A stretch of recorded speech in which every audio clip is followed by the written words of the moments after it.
Ora viva, muito boa noite, caro telespectador internauta que nos acompanha a partir do YouTube. Eis que já está a começar a edição de terça-feira, única da semana do Linha da Frente, onde abordamos temas que marcam a atualidade nacional. Aliás, para o dia de hoje não vai ser diferente, temos dois temas a serem enrolados que têm que ver primeiro com a questão do excesso de mordomia dos dirigentes e aumento da pobreza. É um contraste que preocupa muitos moçambicanos, não apenas aqueles que ocupam um determinado nível social, mas especialmente aqueles que estão na linha da pobreza ou até mesmo abaixo dela. Como segundo tema, vamos falar sobre a falta do incentivo para o setor privado. Vamos tentar perceber quais são as preocupações que o setor privado que carrega a partir dos nossos jornalistas nesta noite de terça-feira. Caro telespectador internauta, que comece o debate. Como bem dito, para esta noite vamos começar por falar primeiro sobre o excesso de mordomias dos dirigentes e aumento da pobreza. É um contraste que preocupa a muitos moçambicanos, não apenas comentadores políticos, mas até mesmo a sociedade civil tem se levantado contra este fenómeno que tem estado a agravar aquela que é a condição de vida de muitos moçambicanos que até agora dependem do salário mínimo. De recordar que foi anunciado que o salário mínimo poderá ser ou registrar um aumento, melhor dizendo, de cerca de 49 meticais. Isto para o salário mais baixo, que poderá chegar a aproximadamente 5 mil meticais. É algo que, como bem disse, contrasta com a realidade de muitos moçambicanos, ou até mesmo de alguns, de uma certa elite. Para começar, tenho mesmo ao meu lado esquerdo aqui Daniel. Muito boa noite. Nós temos este primeiro tema sobre o contraste, que é o excesso de mordomia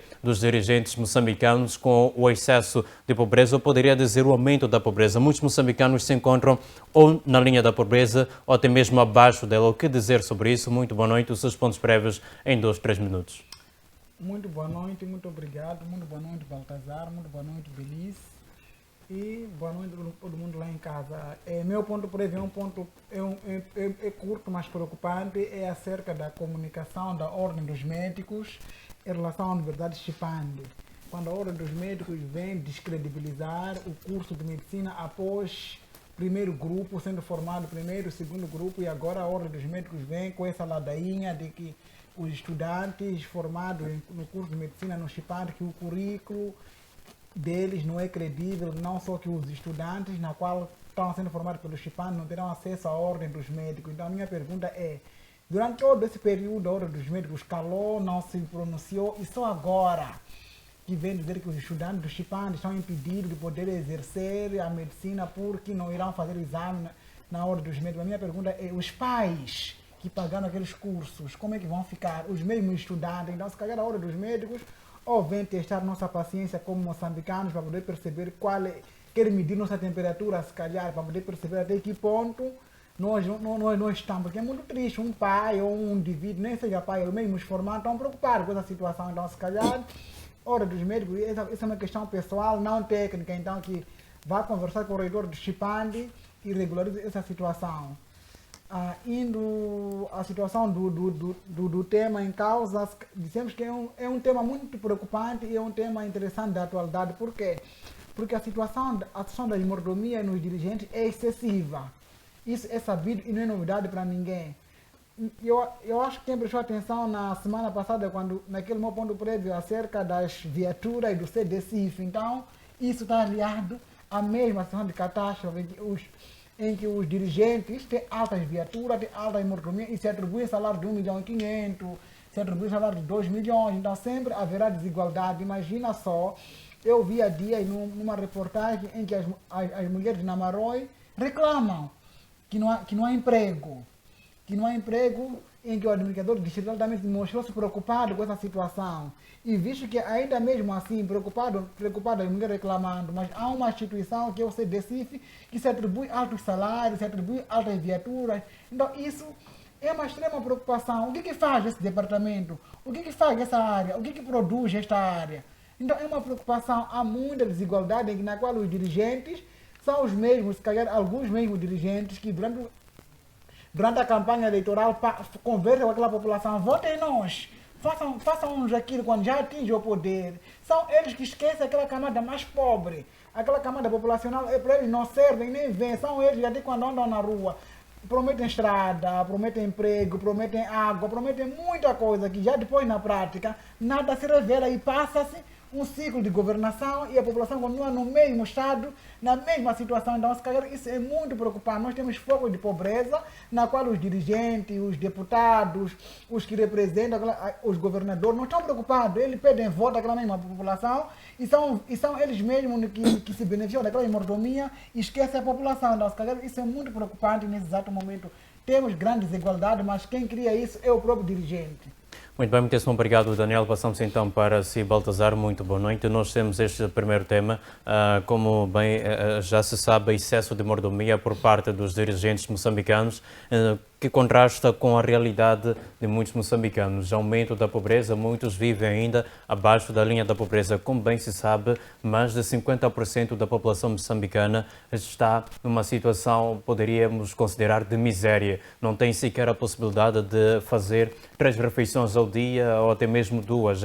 É um problema muito sério. Nós convivemos nos nossos bairros com diversas famílias, até mesmo crianças que devem ser chefes das suas famílias e outros, mas que infelizmente não conseguem levar o prato para casa, o pão para casa. O que dizer sobre esta situação, este contraste que existe entre a mordomia dos dirigentes e a pobreza da população moçambicana, que um dia foi votar, mas no outro dia já não tem a possibilidade de conseguir aquele pão pelo qual esperava ao depositar o voto para o seu dirigente. Muito boa noite, os seus pontos breves. Bom, primeiro quero dizer boa noite a si, Belisa, boa noite ao Daniel, boa noite aos nossos telespectadores que estão lá em casa nos assistindo neste momento. O meu ponto prévio desta semana tem a ver com a confusão que está a se verificar na na Universidade de São Tomás de Moçambique, designada UCTM. Neste momento, a São Tomás, ou melhor, a Universidade de São Tomás de Moçambique tem 2 reitores, né? Temos um reitor que já dirige a esta instituição há mais de 21 anos e que está sendo forçado pela Fundação São Tomás a sua saída, mas ele, na sua opinião, na sua ótica, entende que ainda tem mais que dar, né? São estes tipos de dirigentes africanos que não estamos surpreendidos pelas atitudes, né? Independentemente das causas que estejam à volta disso, mas o indivíduo que está há 21 anos e nega a sua saída é preocupante, né? Dentre a negação desta saída tem a ver com, ou melhor, esse afastamento daquilo que o jornal Evidências pronuncia ou acaba deixando, tem a ver com há uma acusação interna dentro de algumas, porque a igreja São Tomás ela pertence pertence à igreja, né, ou pertence a um organismo que tem a ver com questões mais religiosos. Então a estas pessoas que estão a afastar esse reitor alegam a má gestão desse reitor por cerca de 21 anos, né? É um indivíduo que foi deixado de 21 anos, hoje alega-se que já basta, então pede-se a saída ou a cabeça desse indivíduo que deixa essa instituição. Estamos a falar cerca de 21 anos que esse indivíduo está dirigindo essa instituição, desde a má prestação de conta, a má prestação de conta, fala-se a questão de empresas terceirizadas dentro, em nome de família deste indivíduo, fala-se a questão da própria, o funcionamento das próprias instituições, docentes não valorizados, entre outros que acham que há uma outra cara que pode dar em frente a esta instituição, e esta cara que pode dar em frente já está também a trabalhar de forma paralela, já levantou vários decretos que ele aponta que acha necessária a mudança dessa instituição. Então é preciso tomar minha atenção e ver essa situação, mas que não é algo que nos surpreenda, né? Não é algo que nos surpreenda se formos a ver o caráter, o perfil de um líder africano que nos habitua não se cansa, parece que o poder em África não se cansa, né? Então tenho esse ponto prévio a assinalar. O outro ponto prévio que eu acho que não alongarei muito tem a ver com o que o jornal Dossier aponta, né? Ele alega que o presidente da República, na sua viagem à Cimeira das Nações Unidas, acabou levando 98 funcionários, né? Ele levou 98 funcionários e também aponta que o presidente da República, desde que tomou posse, já teve 40 dias fora do país, já dormiu fora 40 dias. Bom, primeiro começando com os 98 funcionários, eu acho que, na minha ótica, o jornal Dossier, né? Nesse caso, sim, o jornal do Dossier acaba pecando um pouco naquilo aquilo que eu chamaria a venda de capa de jornal, né? Ou a venda de jornal, né? Que se traz essa capa de 98 funcionários que compõem essa delegação. Só para esclarecer um pouco aos telespectadores lá em casa, né? Aquilo que é meu entendimento, né? Tem a ver com sempre quando um chefe de Estado sai do país, ele sempre tem uma delegação que leva, né? E essa delegação tem dentre assessores, ministros e tem lá empresários também.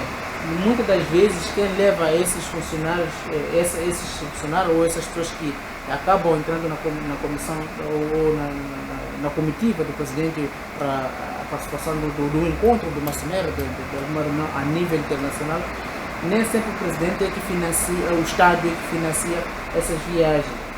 Há uma participação de forma individual de alguns indivíduos, estamos a falar de empresários, às vezes só estão dentro de uma comitiva, mas não quer dizer que esses também foram financiados pelo Estado, né? Apesar de irem lá representar o Estado, outros vão lá por interesse individual, outros por interesse coletivo. Então, essa é talvez esclarecer um pouco que o número até pode ser assustador, mas um e outro pode ir com compensação do Estado. Vamos falar da imprensa, né? Os jornalistas ou a imprensa, uma das vezes tem uma participação do próprio Estado, mas nem todo elemento ou todo o pessoal que acompanha o chefe do Estado tem uma compensação.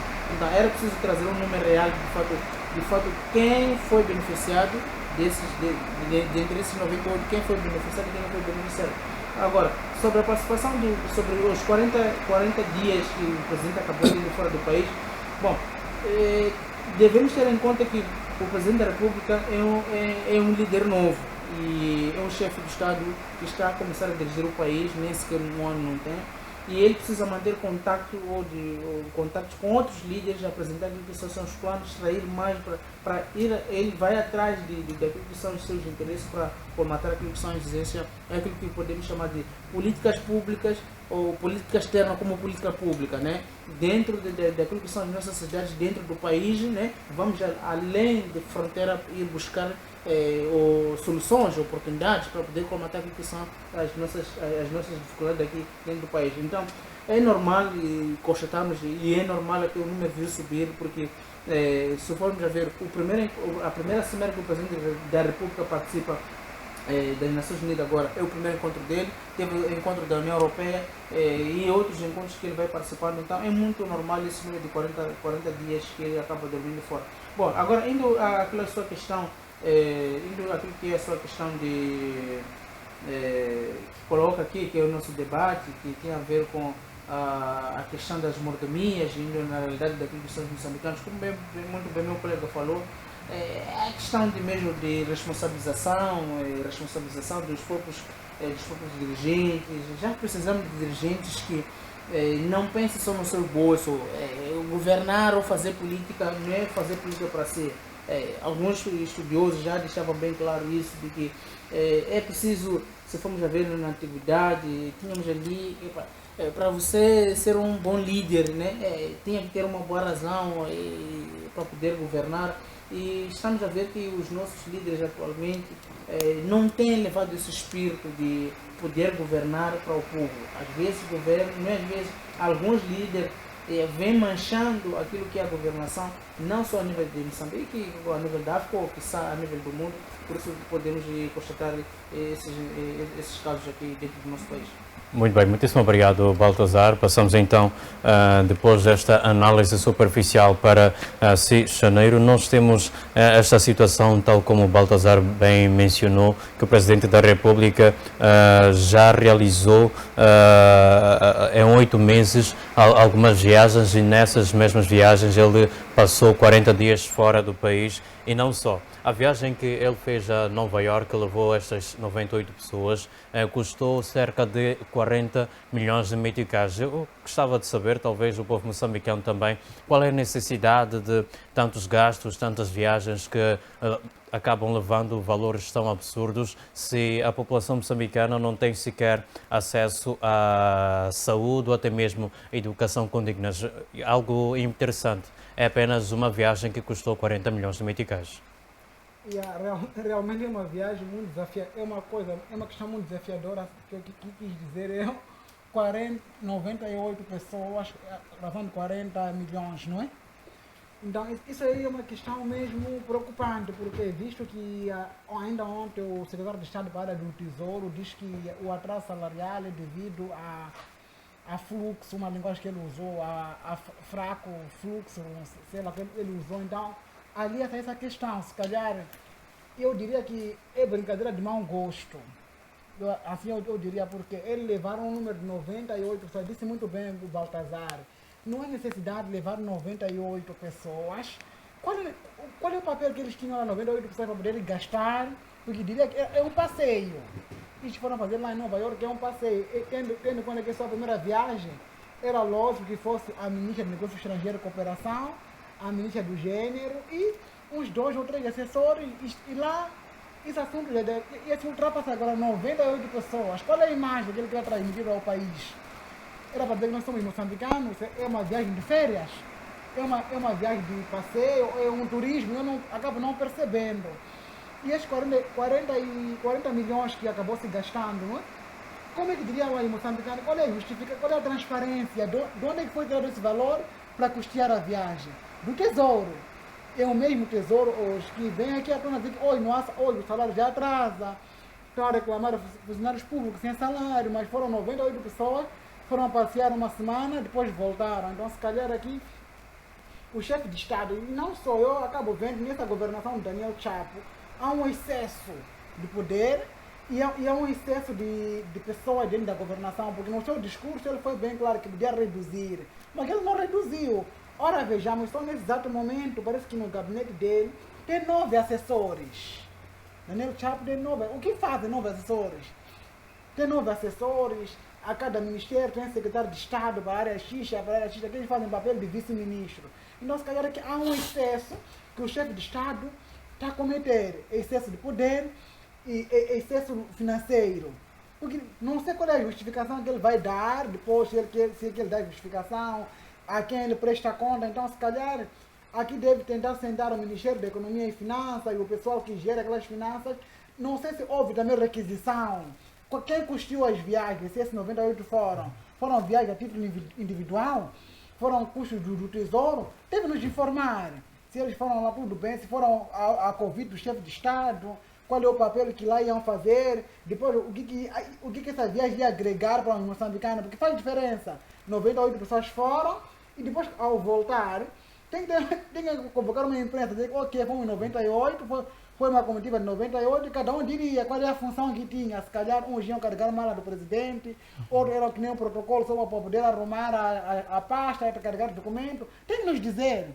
Os moçambicanos ficarem claro que ok, são 98 e não só, eu acho que eu vejo também que nessa mesma governação do presidente Chapo, ele está numa situação, é um hábito que ele tem que não é muito bonito, que a cada província que ele vai, ele carrega todo o executivo. Os ministros não têm agenda. Carrega todo o executivo, acabam indo passear nas províncias, comem lá camarão, o que eles fazem lá, depois acabam voltando sem nenhum resultado. Então, se calhar aqui é o tempo meio do presidente Chapo resgatar a sua boa governação antes do ano findar, ou nesse primeiro ano, mas próximo ano, que ele não venha continuar com esse tipo de prática, porque corre o risco de falir o país. Muito bem, no que diz mesmo respeito àquilo que são os resultados, Baltazar, quando a sua intervenção esteve a referir que algumas destas viagens são realizadas justamente para criar uma espécie de parcerias entre líderes dos outros países, é algo altamente compreensível, mas qual é o benefício exatamente que todas estas viagens já trouxeram para a população moçambicana, considerando que somente esta já houve um gasto de cerca de 40 milhões de meticais, sem contabilizar com as outras que foram realizadas durante estes 8 meses. Mas sem fugir daquele que é o tema central, o que é que se pode fazer para evitar custos tão altos, mas garantir que a população pelo menos tenha acesso àquilo que eu bem disse no início, saúde e educação condignas? Bom, não contrariando muito aquilo que é a opinião do meu colega, mas também alinhando com a sua questão, como eu disse na minha primeira fala, que a viagem do Presidente da República ela é do interesse do Estado. Sendo do interesse do Estado, o Presidente da República acaba identificando aquilo que são os seus acompanhantes dentro daquilo que é, e dependendo do evento, estamos a falar o quê? Era uma cimeira das Nações Unidas. Quem está lá nas Nações Unidas? Estamos a falar de várias figuras, várias pessoas importantes do sistema mundo ou das relações internacionais que são do interesse moçambicano. Como muito bem disse, acabamos levando as nossas políticas públicas, aquilo que eu disse, a política externa de Moçambique, ela visa que mais amigos e menos inimigos.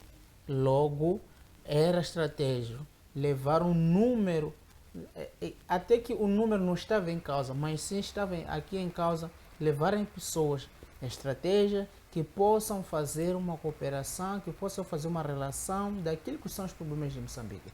Não sei exatamente quais são as áreas que estiveram em frente desta viagem, mas creio que, na minha opinião, estiveram lá setores chaves para poderem negociar, apresentar aquilo que são os problemas de Moçambique e para poderem serem convidados para vir a Moçambique. Se formos a ver o discurso do Presidente da República dentro das Nações Unidas, ele tinha a ver mais com os problemas que afetam Moçambique, não só a região, como também a nível do sistema mundo.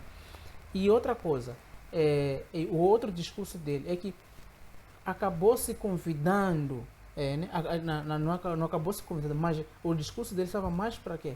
De convite para quê? Para os investidores internacionais ou estrangeiros que viessem a Moçambique para explorar aquilo que ele acha que são áreas de interesse do Estado.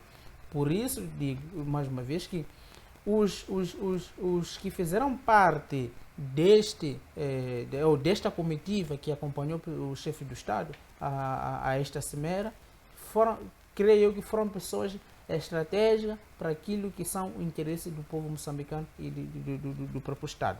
Agora, se for verdade que foi usado 40 milhões, né? 40 milhões que levou ou que custou a esta viagem, aí sim podíamos dizer que o número é maior, mas também porque devemos saber se esse 40 milhões que foi usado, será que terá um retorno para os moçambicanos? Será que os moçambicanos poderão ter uma vida melhorada daquilo que são interesses? Porque primeiro temos que saber que o chefe de Estado não é de dia não é de noite para o dia que vai escolher 98 moçambicanos e dizer vamos juntos para os Estados Unidos. Não, houve um plano, houve uma necessidade. E dentre esses 98, tinham lá jornalistas, tinham lá empresários. E qual era o interesse dos jornalistas? Era de colher informações sobre o evento e apresentar os moçambicanos aonde esses todos, chefes ou esses todos dirigentes estiveram a fazer laços de cooperação com outros estados. Então, na minha opinião, vou mais por aí, que se é um número de 98, e considerando que o Presidente da República está no início do seu mandato, e olhando aquilo que é o espaço em que este evento estava a ser realizado, era necessário sim levar um número para era necessário levar um número, não que seja de 98, podia ser levar um outro número maior ou menor a este, mas que estes 98, na minha opinião, eles vão de acordo com aquilo que eram os interesses do Estado para negociar, dada a oportunidade a oportunidade, posso dizer, a oportunidade de estar lá com altos dirigentes, pessoas influentes, todos esses. Estamos a falar que o Presidente da República não só levou assessor, levou ministro, também foram empresários que têm investido no ramo do setor privado aqui em Moçambique e que podiam encontrar outras áreas. Sabemos muito bem que maior parte das nossas empresas aqui são do setor privado. Então, tivemos aqui empresários que foram lá ganhar mais, estreitar mais relações com outros setores, com outros empresários, para poderem vir a Moçambique. Por isso que o Presidente da República, Daniel Chapo, e na sua segunda comunicação, depois das Nações Unidas, encontrou-se com outros parceiros, que convidou a estes mesmos parceiros que viessem a Moçambique investir. Então, nesses encontros todos, estiveram lá os ministros, os empresários, sempre a delegação que sempre acompanha o chefe do Estado em qualquer tipo de viagem, sempre são pessoas estratégicas que possam criar ou levar mais oportunidade para Moçambique.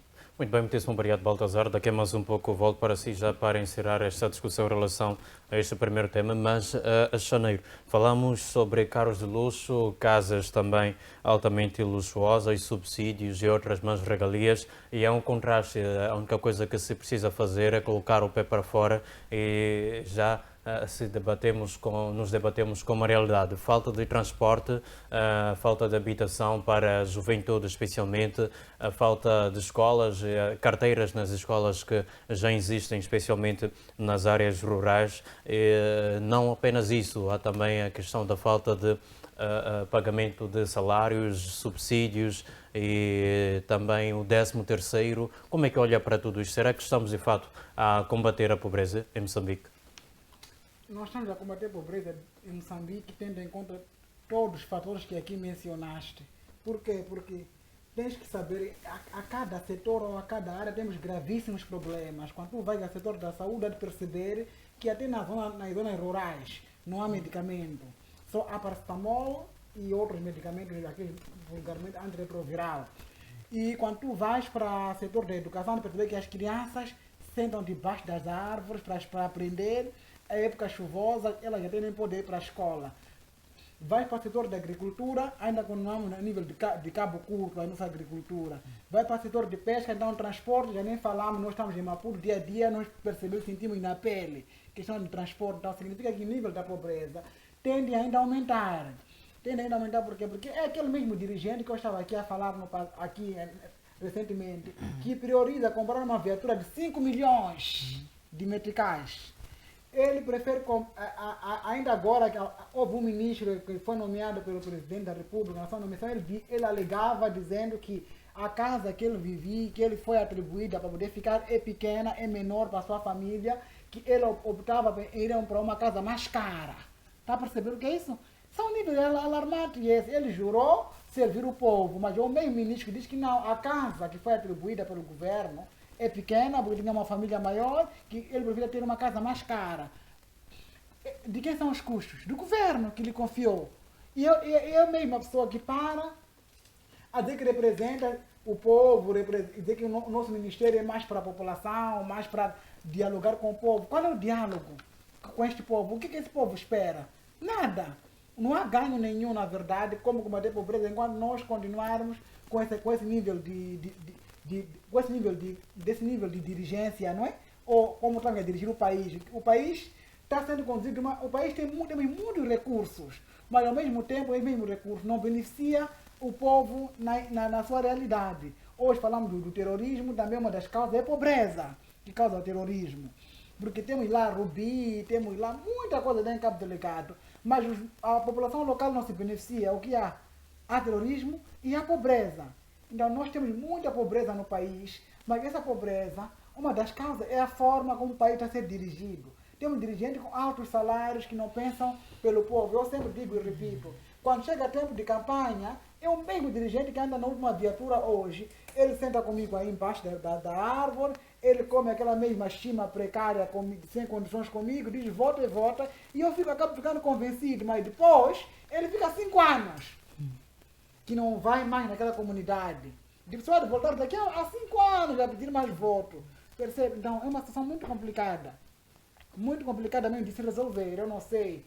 A cada ministério tem que ter um plano específico para poder combater a pobreza, porque a esse nível nós temos situações alarmantes de pobreza, alarmantes mesmo.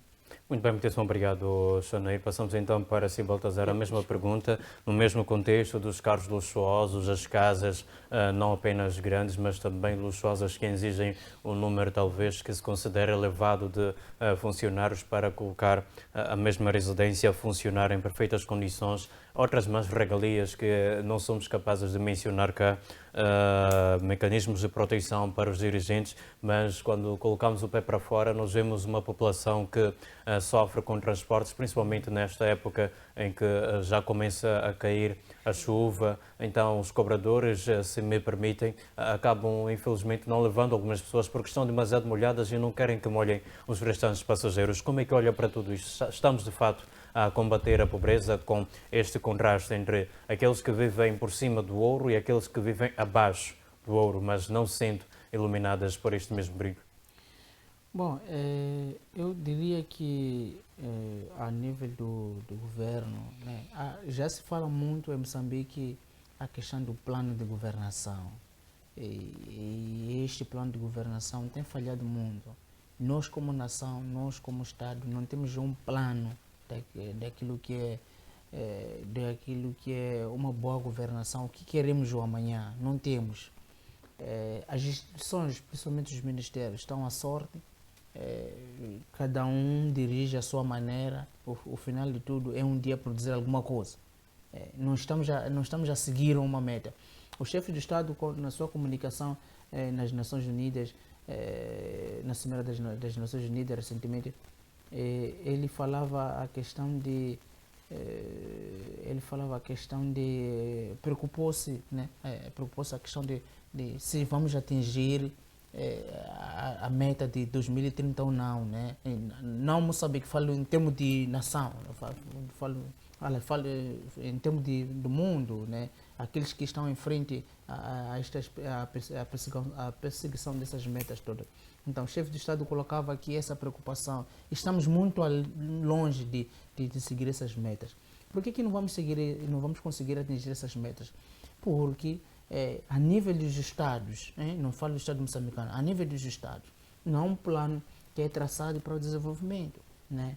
Encontramos, principalmente no nosso caso, Moçambique, encontramos setores dos Estados em que não há perseguição de metas. É fazer hoje, amanhã Deus é que sabe, vida é que segue, é assim como isso funciona.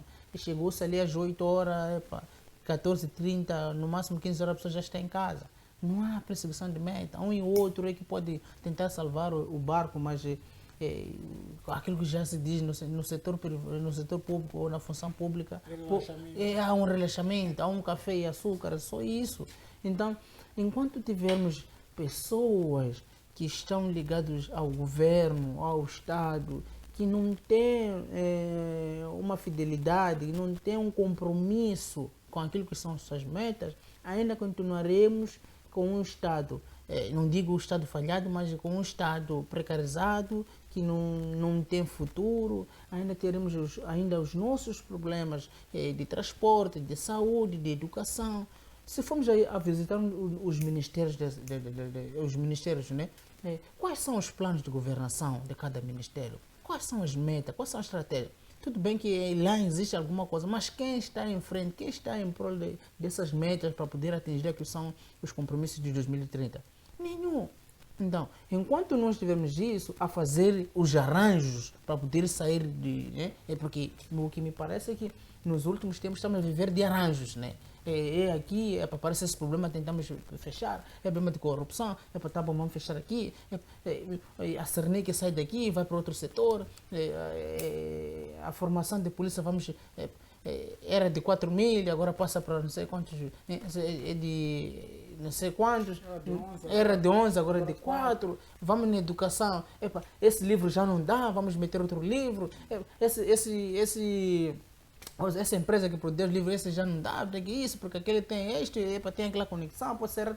Então, são coisas que estamos a fazer, né, na leveza, enquanto estamos a tratar de pessoas, estamos a tratar de gente que está preocupado em sobreviver e alguns dirigentes têm prejudicado muito aquilo que são aquilo que são as metas do Estado. O meu colega Daniel, num dos programas que vemos aqui, ele falava a questão dos compromissos, né? Os compromissos, e falava e chamou a atenção ao Presidente da República ao dizer que é o momento certo de ver os seus dirigentes, colocar no lugar certo, se alguma coisa não. Se formos a ver o jogo de futebol, quando o treinador coloca os seus 11 jogadores, independentemente, se vê que esse jogador, mesmo que tenha 15 minutos, 10 minutos em jogo e não está bem, ele tira. Há de insistir com ministros que já vêm com problemas, já vêm com comissões, já vêm com coisa. Então, estamos a insistir em pessoas para ver que não, o barulho vai passar, mas se não passa esse barulho, por mais que o barulho passa, aquelas comunidades, aquelas populações, aqueles indivíduos que dependem 100% do Estado, ainda estarão a viver numa situação extremamente preocupante. Muito bem, falando mesmo em situação extremamente preocupante, acho que passamos já para o próximo tema. Era da nossa vontade continuarmos a debater em relação a este, porque é de veras algo que preocupa muitos moçambicanos, tal como já dissemos anteriormente. Mas falamos agora sobre a falta de subsídios, melhor, a falta de incentivos para o setor privado, mesmo que é apontado como motor do crescimento econômico de qualquer país, inclusive de Moçambique. No entanto, enfrenta entraves como, por exemplo, os impostos elevados, burocracia, falta também a proteção legal, como também o financiamento. E muitos deles acabam reclamando, dizem que sem os incentivos que sejam claros, é difícil criar empregos, como também reduzir a dependência externa. Mas pretende-se saber como sair deste problema, como é que o Estado pode garantir que o setor privado se sinta devidamente incentivado para continuar a desempenhar a sua atividade como motor do crescimento do Estado moçambicano e, quiçá, expandir para outros mais a partir das empresas criadas em Moçambique. Janeiro, uma vez mais estou consigo. Porque é que até agora o Estado moçambicano, o governo moçambicano, não consegue ou simplesmente não se predispõe em incentivar o setor privado a continuar não apenas com a sua atividade, mas incentivar também a juventude a procurar investir em algum negócio que possa algum dia crescer? Porque é que há esta falta de incentivo? Uma das coisas que ela fala de incentivo, para quem faz psicologia das organizações sabe que chama-se teoria de motivação. Enquanto para que haja esse bom incentivo, tem que haver primeiro uma boa motivação. Então tem uma boa motivação que faz com que você tenha uma meta, tenha uma visão clara. Então o incentivo vem depois, mas primeiro tem que vir uma boa motivação, aquilo que te motiva você a produzir, aquilo que te motiva você a ir atrás do seu objetivo, aquilo que te motiva você a dizer, uau, eu quero lutar. Então depois daí já há de vir esse incentivo. E eu não vou ter incentivo enquanto eu não tenho boas práticas, teoria de motivação. Então se calhar aqui tem que haver aquela situação, o governo tem que parar para poder perceber que o setor privado vem para auxiliar as mesmas atividades do governo. Então, se o setor privado cria mais emprego, mais oportunidade para os jovens, auxilia, então o governo deveria ficar satisfeito.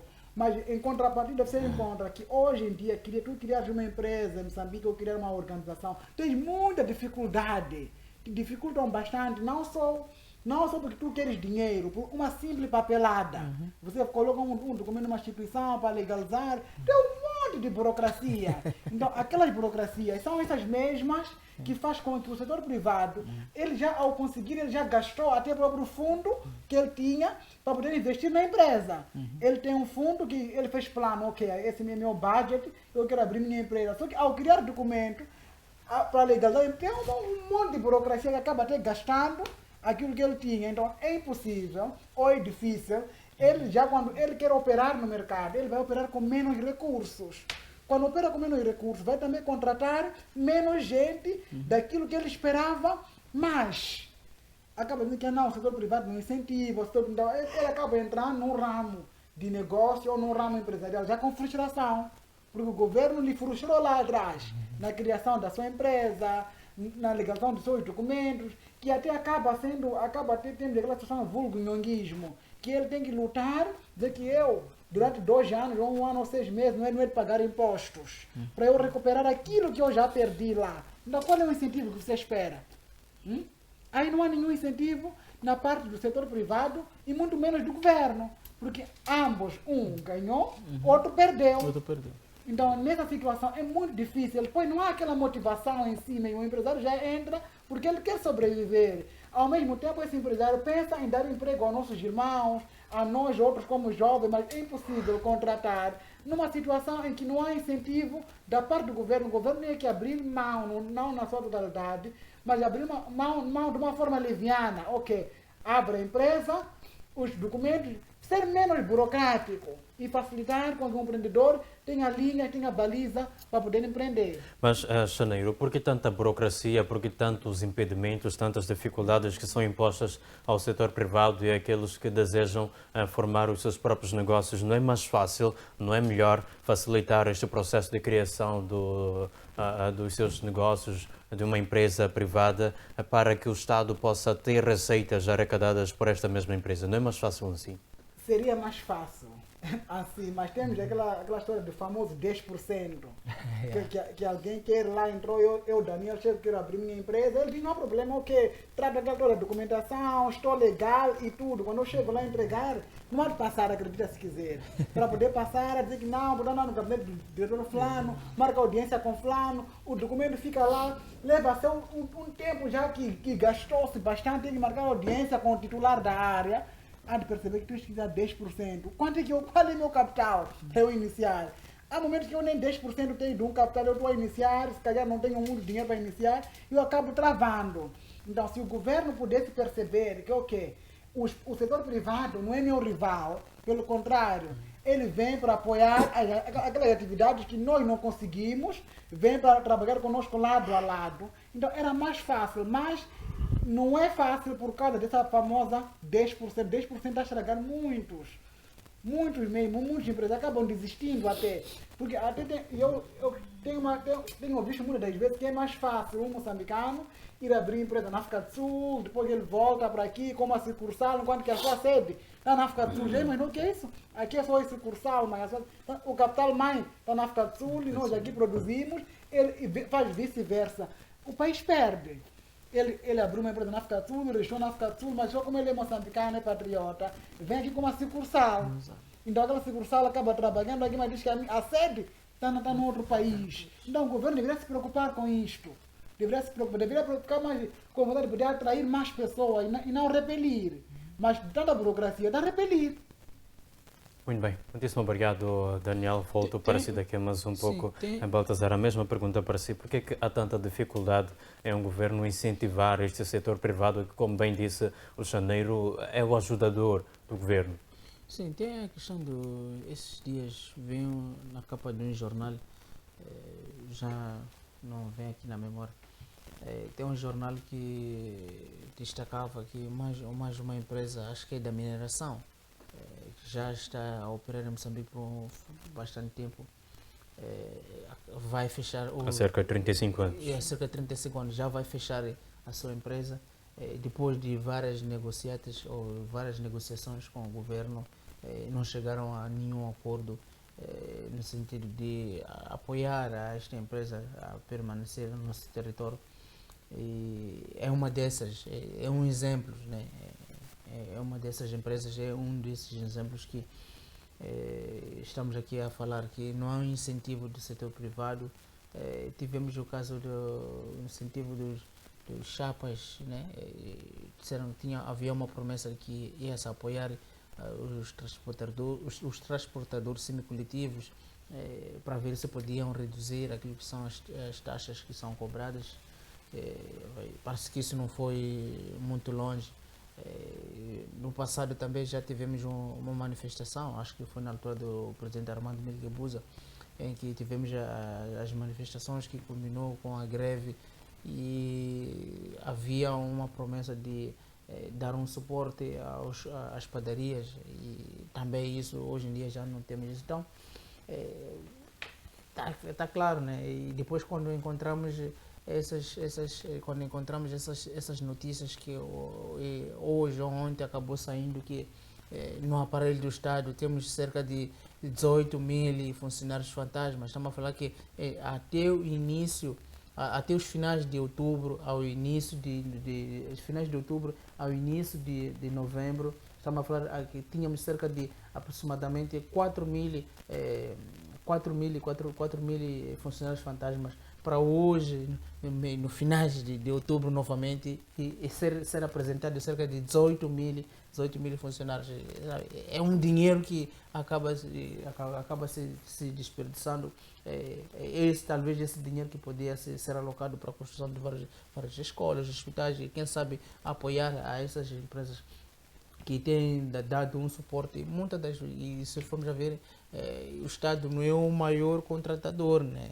O setor privado é que tem contratado mais e que tem ajudado, mas são essas mesmas empresas que hoje estão a fechar, e temos um número de moçambicanos que vão ficar sem emprego e sem nada por fazer. Então, eu acho que há que reconhecer também que o próprio Estado já diz que não tem dinheiro, né? Não tem dinheiro, mas acabamos nos deparando com essa situação de encontrar 18 mil funcionários que já recebiam valores. E não tendo dinheiro, não seria mais prático facilitar com que o setor privado possa atuar de forma mais simples, e ele ficaria ainda mais aliviado? Sim, a questão da burocracia, da implementação da criação dessas empresas. Tivemos o caso recentemente do Ministério da Agricultura, em que tinha um perfil para ganhar-se um concurso, mas foi criada uma empresa para ocupar aqueles todos os perfis. Muitas das vezes, as nossas empresas não acabam, principalmente as empresas nacionais, sem capital econômico, aquilo que estava a dizer aqui agora, eles não acabam ganhando concurso porque não têm um capital financeiro tão elevado assim, como aquilo que já desenha-se um projeto, um edital com um perfil muito forte, que aquelas de baixo não vão conseguir ombrear com aquelas outras, e não acaba com isso. Então, há que também ver se como é que apesar de agora o governo começar já a lançar os financiamentos para desenvolvimento. E mesmo assim, ainda eu diria que o Estado cria mais dificuldades. Por quê? Porque ao colocar aqueles requisitos, tantos anos de experiência, Exato. tantos anos, não sei o que, está percebendo, tendo em conta que eu sou iniciante, mas tenho todos os requisitos, mas uma das coisas que vai poder pecar é a experiência. A experiência ou a área de atuação é aquela que eles querem, mas não tendo aquela experiência, o que faço? Fico limitado de poder aceder àquele concurso, de poder ser um dos vencedores do concurso, ou fazer parte do concurso. Meia volta, quem faz parte é alguém que está dentro do Estado, criou uma sua empresa lá dentro, é o maior beneficiário. Então, fica muito complicado isso. É uma espécie de nhunguismo, isso é. Sim, usando aquela expressão do o cabrito come onde está amarrado. Então, é difícil de podermos apoiar. É triste porque estamos a ver mais moçambicanos que vão ficar desempregados, da mesma forma que o número disparou de uma forma muito preocupante, que é de quase 4 mil funcionários, hoje já temos 18 mil, e da mesma forma que estamos a ver mais cidadãos moçambicanos estarão desempregados e ficarão em casa. Claro. Bem, muitíssimo obrigado, mas ainda uma questão, por que tanta burocracia, por que tanto impedimento? A mesma questão que eu coloquei mesmo ao Chaneiro, por que esta gana em dificultar o negócio, especialmente da juventude? Há interesses pessoais, está mais claro, há interesses pessoais, são esses concursos que aparecem com estes requisitos tão pesados para impedir que o outro consiga, aquele que acha que já trabalha naquele ramo por bastante tempo, não possa conseguir. Atrás dessa toda a burocracia, atrás desse todo o impedimento, são interesses individuais. Isso está mais que claro, né? Não vou criar uma empresa, né? Claramente, primeiro, quem cria essa vontade de criar a empresa são eles, porque são eles primeiro que desenham e dizem, olha, queremos que isto aqui possa... A ideia que devia, a ideia da criação de uma empresa que devia ser por interesse do Estado ou da sociedade ou da população moçambicana, ele acaba sendo uma ideia de poder enriquecer a própria pessoa. Eu e meu amigo Daniel podemos, dentro da empresa ou do nosso setor, pensamos, olha, eu acho que nesse lugar nós podemos criar uma empresa fornecendo esse serviço, isso. Mas ok, vamos colocar requisito isso, porque ninguém vai estar à nossa altura de poder concorrer. Depois simula concurso. Então, quando se simula-se o concurso, eu ou um cidadão pacato ou alguém que tem uma empresa, quando preenche os requisitos, vai atrás, primeiro, questões burocráticas, tratar o NUIT, o registro criminal, entre outros documentos que acaba pedindo, que eles acabam pedindo. Eles submetem, mas eles já estão preparados de que, olha, nós vamos bloquear e tudo isso. Então, são ideias dentro dos setores públicos. Não cumpriu com isso. Não cumpriu com essa requisito. Então, os projetos, as empresas, elas são criadas dentro dos nossos setores públicos, fruto de interesses individuais que não vão de acordo com aquilo que são os interesses do povo. Muito bem, mas falando aqui já janeiro sobre interesses individuais, mas há um outro contraste, interesses do Estado. Nós sabemos que o Estado quer arrecadar receitas. Isso não cria uma espécie de perda de receitas imediatas para o Estado, priorizar interesses individuais em detrimento daqueles que são os interesses do Estado, do próprio país? Obviamente que cria perda no Estado, porque, como disse bem Baltazar, a partir do momento que eles não simulam um concurso, então o concurso que eles simulam, os requisitos está comigo, que eu faço parte do setor público, no Estado. Quando eu ganho o concurso, começo a implementar a minha empresa privada, eu estando aqui dentro não vou pagar impostos, a minha empresa vai atuar, ele ficar endinheirado, então aquela pessoa que queria entrar por via legal, que ganhando o concurso, podia cumprir, até pagando imposto, o Estado podia arrecadar sobre aquela pessoa. Só que muitas empresas no país acabam não arrecadando grandes valores quando vêm para o Estado, por causa dessa situação em que o dono da empresa é membro do Estado. Desculpa te cortar. Temos várias empresas públicas, que estão endividadas por causa dessa situação que estás a dizer. Porque se eu crio uma empresa em nome do Estado, logo não pago energia, não pago algumas contas. Logo, se formos a ver, são empresas que têm só para enriquecer certos indivíduos. As empresas públicas hoje em dia, elas nascem no meio de uma conversa para enriquecer um certo grupo e não em benefício daquilo que é os interesses do povo. É um desfalque para o Estado. É um desfalque para o Estado. E tu também ainda vai perceber que maiores acionistas são alguns dirigentes. Exatamente. Que ele é maior acionista de X, ele acaba colocando, como se diz na gíria popular, testa de ferro. Entra aquela testa de ferro, ele representa, mas no fundo, ele só apenas é uma testa de ferro. Quem toma decisões, quem faz tudo, é aquele que está nos backstage. Então, isso é muito complicado. Muito bem, já estamos mesmo a terminar esta discussão. Queríamos era continuar mais um bocadinho, porque está de facto a ficar interessante o debate, mas já nas últimas considerações de Baltazar, talvez em breves 3 ou 4 minutos, até que ponto é que o acesso limitado a crédito e o financiamento trava os empresários, principalmente a juventude? Bom, recentemente, acredito que esta semana ou esses dias, o representante do Banco de Moçambique veio anunciar a redução de uma percentagem mínima ali nos créditos, né? No meu ponto de vista, acredito que não é uma redução que possa vir ajudar ou incentivar ainda mais a questão dos empréstimos bancários. Já falamos disso nos outros programas aqui, que há um problema mesmo burocrático e também a questão dos próprios empréstimos.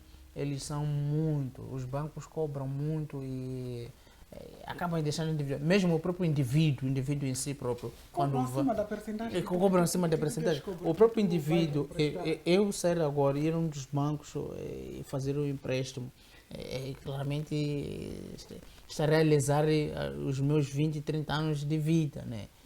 pelos juros Fica altos, amarrado fica amarrado. ao Então, banco. sim, em algum momento isto pode muito bem atrapalhar aquilo que são os sonhos ou as ideias daquilo que do empreendedor ou de um agente que pretende criar seu negócio em Moçambique. Muito bem, muitíssimo obrigado, Baltazar. Mesmo a terminar, Xanegro, a mesma pergunta para si. Até que ponto é que a falta de acesso ao financiamento ou crédito pode travar o empresariado? Na verdade, farei a ponte sobre o pensamento. É o seguinte, até que ponto, porque tendo em conta que, como diz quando o Rogério Zandamela, né, trouxe a redução, aquela redução, na verdade, não cria impacto para quem vai emprestar aquele valor. Isso tem que perceber. Falava-se de 10, agora dá no 9, 9,9%. Daquele 9%, o impacto, quem sente, se calhar, é a banca. O banco comercial, que sofreu aquele desconto ou aquela redução. Mas quando o pacato cidadão vai, ele não se beneficia daqueles 9 e tal por cento. Porque você, como a disse bem, acaba ficando 5, 6 anos amarrado numa situação sim. em que tu empresta 500 mil agora num banco para começar a fazer negócio. Vais pagar 1.500.000. Está a perceber?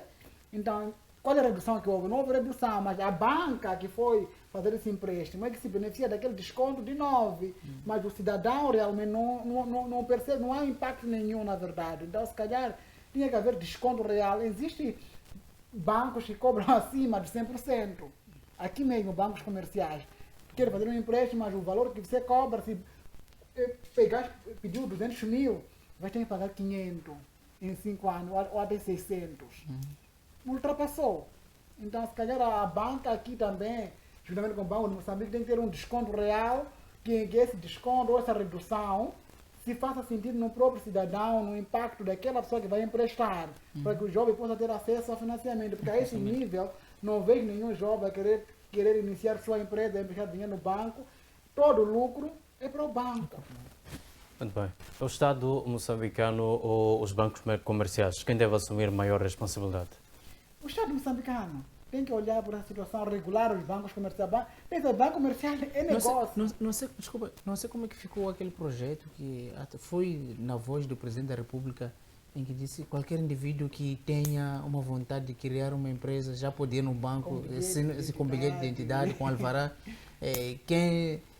Quem não tiver condições de pagar, o Estado vai pagar. Não sei como é que... Indo a esse pensamento que era outro debate, mas eu não vejo nenhum banco ou comercial a aceitar um Baltazar ou um Daniel que não tenha nenhuma garantia, que chegue lá com o bilhete de identidade, só porque com alvará. Só porque tem alvará, depois tem uma mercearia, ele vai me dar o valor em que, caso eu não consiga, o Estado vai pagar. Corre o risco de levar aquele dinheiro, fazer meus fins próprios e depois dizer que o Estado vai pagar. Então, não vejo bem essa situação. Se calhar é uma ideia, não sei se em que contexto o chefe de Estado falou aquilo, mas não quero crer que será implementado. Obrigado. Baltazar, a mesma pergunta para si, já estamos mesmo a encerrar. Bancos comerciais do Estado moçambicano, quem deve assumir maior responsabilidade? Bom, se eu próprio indivíduo, ia nessa ótica que eu lancei do chefe do Estado, se eu próprio indivíduo que empresta o valor a confiar-se no seu próprio salário, claramente é o próprio indivíduo, mas que o Estado pode criar políticas viáveis para poder ajudar o próprio indivíduo. Chama a falar que nas zonas mais recônditas agora criou-se o FIDEL é para apoiar as comunidades ou as populações que se encontram, que possam criar projetos de desenvolvimento. Agora, já nós das capitais e metrópoles das cidades que queremos criar as empresas, tudo isso, claramente poderia ter uma comparticipação do próprio Estado. Só que nós esqueçamos, somos ainda um país ainda dependente e a questão, estamos a falar que não conseguimos nem sequer levantar um concurso público para contratação.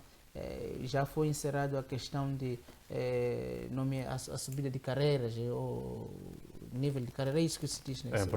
Progressão de carreira, exatamente. Estamos nesse nível que nem conseguimos fazer a progressão de carreira porque não há dinheiro. Então, não sei aonde que o Estado poderia vir a encontrar dinheiro para poder fazer um outro fundo. O problema desse país não é só por vontade política, mas também que tem a ver com questões financeiras. Muito obrigado. Muitíssimo obrigado, caríssimos painelistas. Agradeço igualmente a si, caro telespectador e internauta, que nos acompanhou do princípio até o final desta discussão aqui no Linha da Frente, que passa todas as terças-feiras no seu ecrã para lhe trazer o melhor do debate que tem que ver com aquilo que faz parte da atualidade nacional. Nós prometemos voltar já na próxima semana com mais temas, possivelmente 2, para que o caro telespectador não apenas possa ouvir, como também tenha a oportunidade de interagir connosco a partir da nossa página do YouTube FTV Live, e pedimos que continue a partilhar com os seus amigos e familiares, e não só. Discuta, coloque aí mesmo as soluções que deseja que sejam implementadas, não apenas no seu bairro, na sua cidade, na sua província, mas de forma específica no seu país, que se chama Moçambique. Nós voltamos na próxima terça-feira. Sou Luís Beleza e estarei consigo. Fique bem, melhor dizendo, fique com Deus. Uma excelente terça-feira.